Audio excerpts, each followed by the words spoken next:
বাংলাদেশের সাবেক আইনমন্ত্রী আনিসুল হক এবং সাবেক প্রধানমন্ত্রী শেখ হাসিনার বেসরকারি শিল্প ও বিনিয়োগ বিষয়ক উপদেষ্টা সালমান এফ রহমানকে গ্রেপ্তার করেছে পুলিশ। মঙ্গলবার রাতে ঢাকার সদরঘাট এলাকা থেকে তাদের গ্রেপ্তার করা হয়েছে বলে পুলিশের পক্ষ থেকে জানানো হয়েছে। গণ আন্দোলনের মুখে গত 5ই আগস্ট শেখ হাসিনা সরকার পতনের পর আওয়ামী লীগ সরকারের 3বারের আইনমন্ত্রী আনিসুল হক এবং উপদেষ্টা সালমান এফ রহমানকে এতদিন প্রকাশ্যে দেখা যায়নি। হামলা ও গ্রেপ্তার এড়াতে আওয়ামী লীগের অন্যান্য শীর্ষ নেতাদের মতোই গা ঢাকা দিয়েছিল বলে জানা যাচ্ছে।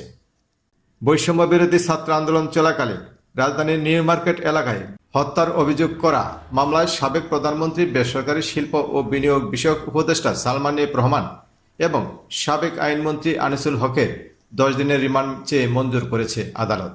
বুধবার 14 আগস্ট 2024 সন্ধ্যায় ঢাকার মেট্রোপলিটন ম্যাজিস্ট্রেট মামুনুর রশিদের আদালতে তাদের উপস্থিতিতে রিমান্ড মঞ্জুর হয়।